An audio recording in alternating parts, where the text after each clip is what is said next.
সকল প্রিয় এডুইন্সের ছাত্রছাত্রীরা, এডুইন্সের আরো একটি ভিডিওতে তোমাদের সকলকে স্বাগত। আজ আমি দশম শ্রেণীর ইংলিশ গ্রামারের কিছু মেসেলেনিয়াস প্র্যাকটিস নিয়ে তোমাদের সামনে এসেছি।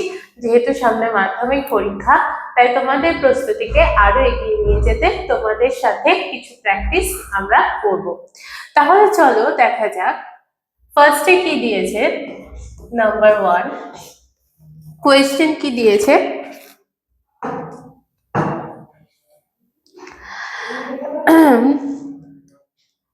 I know her address.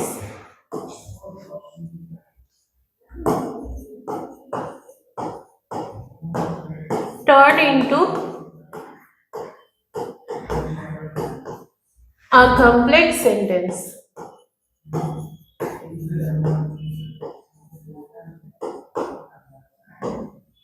Question আমাকে এটা দিয়েছে যে turn into a complex sentence.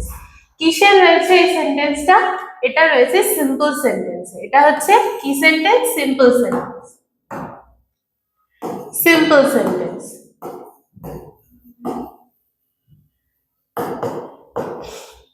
আমাকে এটা কিসে কনভার্ট করতে হবে? Complex sentence. Okay, complex sentence. তাহলে কমপ্লেক্স সেন্টেন্স হচ্ছে এমন একটা সেন্টেন্স যে সেন্টেন্সের মধ্যে একটা ইন্ডিপেন্ডেন্ট ক্লজ থাকে আর একটা ডিপেন্ডেন্ট ক্লজ থাকে। কি কি? একটা থাকে ইন্ডিপেন্ডেন্ট ক্লজ,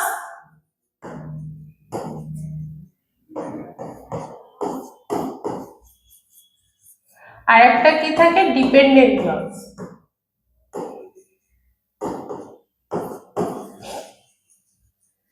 বাট সিম্পল সেন্টেন্সে তোমরা দেখতে পাচ্ছ একটাই ক্লজ আছে, সেটা হচ্ছে ইন্ডিপেন্ডেন্ট ক্লজ। এই যে সিম্পল সেন্টেন্স, সেটা হচ্ছে একটাই ক্লজ রয়েছে, সেটা হচ্ছে ইন্ডিপেন্ডেন্ট ক্লজ।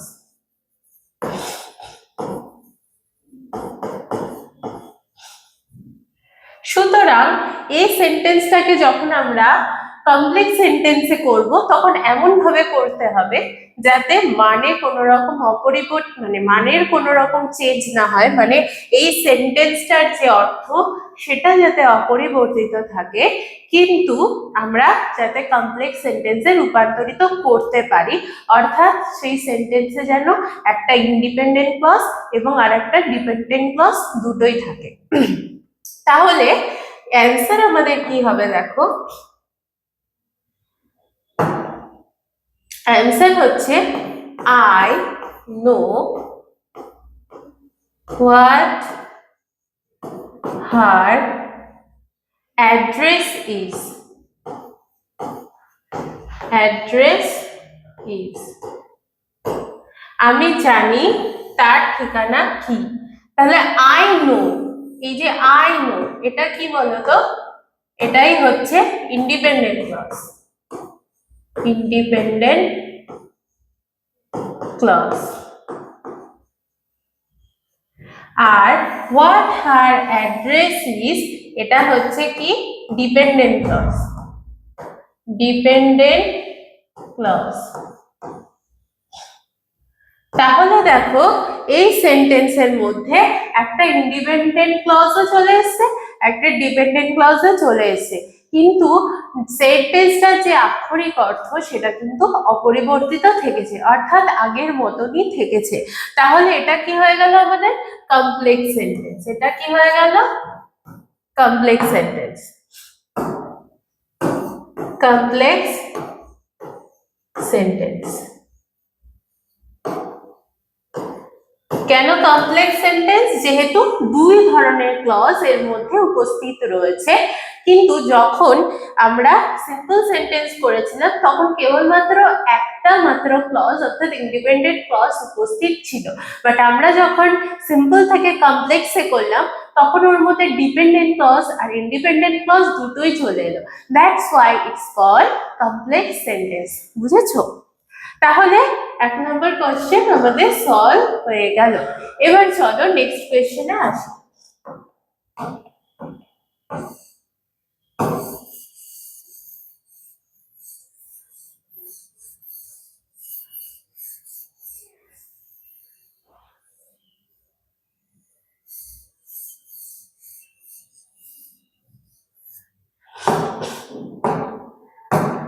নেক্সট কোয়েশ্চেন কি বলেছে আমাদের, question number 2, the captain accepted the award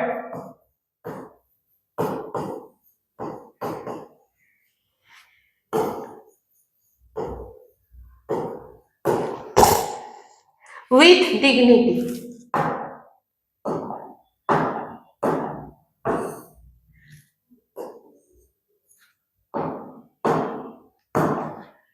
With dignity. এটা রয়েছে আমাদের, এর মধ্যে ডিগনিটিটাকে আন্ডারলাইন করা আছে। কি বলেছে, use the adjective form of underline words, use the adjective form of underline word.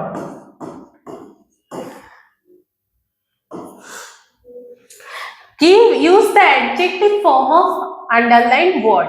তাহলে এখানে অ্যাডজেক্টিভ ফর্ম কার বার করতে বলেছে, ডিগনিটির বার করতে বলেছে। ডিগনিটির অ্যাডজেক্টিভ ফর্ম কি জানো, ডিগনিফাইড। ডিগনিটির অ্যাডজেক্টিভ ফর্ম হচ্ছে dignified.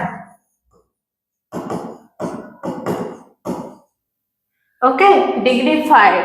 তাহলে কি হতে পারে answer, the dignified captain accepted the award. ওকে, যেহেতু এটাকে অ্যাডজেক্টিভ হিসেবে আমরা ইউজ করছি, তাহলে এটা কিসের আগে বসবে, নাউনের আগে বসবে। ক্যাপ্টেন কি এখানে নাউন, আর অ্যাডজেক্টিভ কাকে বলে, যারা নাউনের দোষ, গুণ, অবস্থা এবং সংখ্যা পরিমাণ বোঝায় তাকে আমরা অ্যাডজেক্টিভ বলে থাকি। তাহলে অ্যাডজেক্টিভ এখানে কি, ডিগনিটি।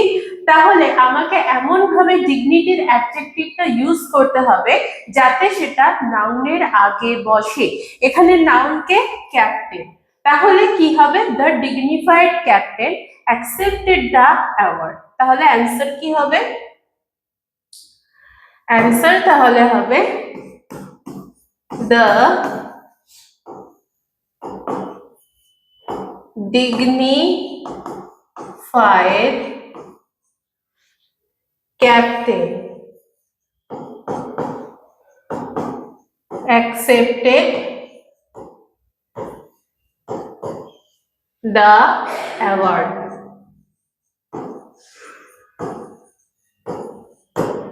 বুঝলে, তাহলে কি হলো, দ্য ডিগনিফাইড ক্যাপ্টেন, ডিগনিফাইড হচ্ছে অ্যাডজেক্টিভ, অ্যাডজেক্টিভ,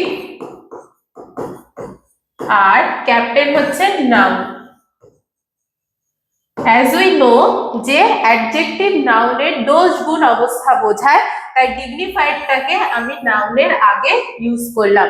তাহলে কি হলো, the dignified captain accepted the award. বুঝলে, চলো এবার নেক্সট কোয়েশ্চেনে ফেরা যায়।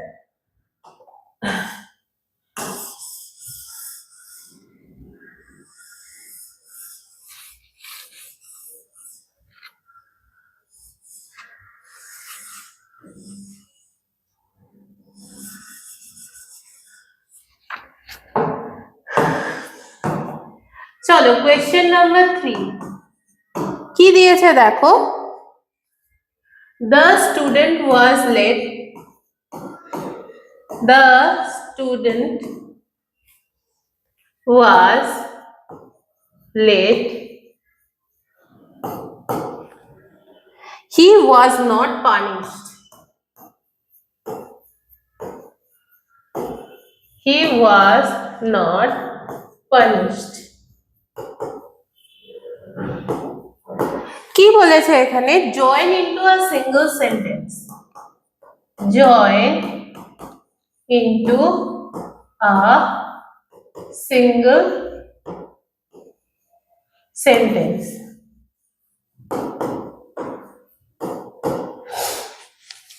কি হবে অ্যান্সার তাহলে, the student was late, he was not punished। বলছে স্টুডেন্টটা দেরি করেছিল সে কিন্তু শাস্তি পেল না।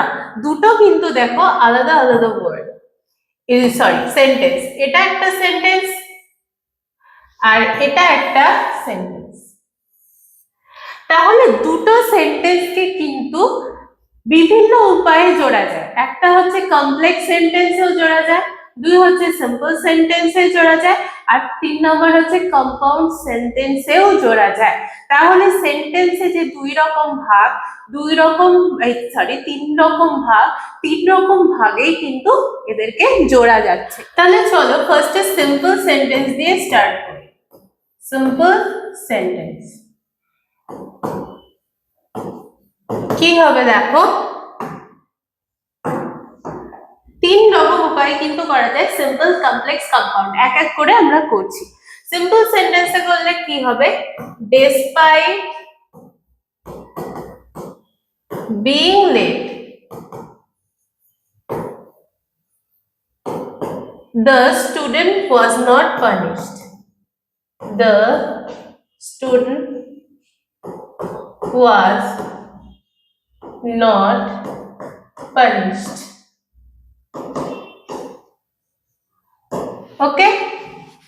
Number 2, complex sentence. Complex sentence, এটা হলো 1 নম্বর সিম্পল সেন্টেন্স, 2 হচ্ছে কমপ্লেক্স সেন্টেন্স। কমপ্লেক্স সেন্টেন্সে যদি আমি করি তাহলে কি হবে,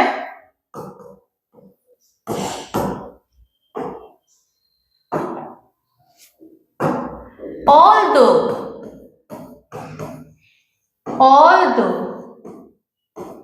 the student was late, he was not punished.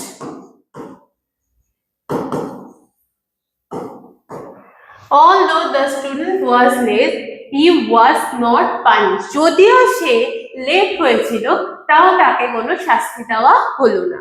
And last, compound sentence. Compound sentence যদি আমি করি, compound sentence কি হবে, the student was late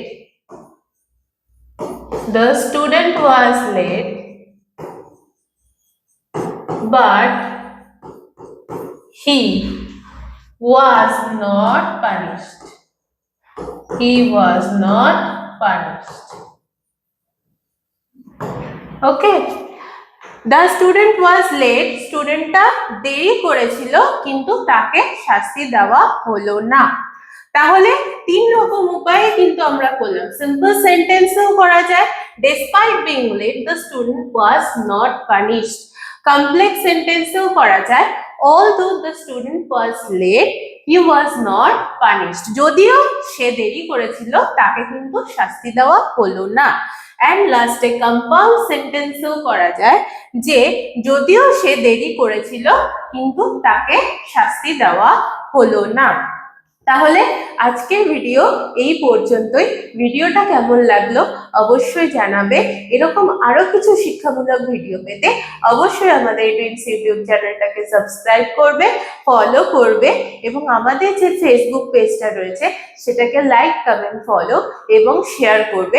for any kinds of doubts তোমরা আমাদের উপরে লেখা এই নাম্বারে কন্ট্যাক্ট করে নিতে পারবে এবং অবশ্যই ভিজিট করো আমাদের যে ওয়েবসাইট লিংক www.edwins.in, সেখানে অনলাইন রেজিস্ট্রেশনের মাধ্যমে আমাদের স্বল্প মূল্যের প্রিমিয়াম ভার্সনটি পারচেজ করে নিতে পারবে।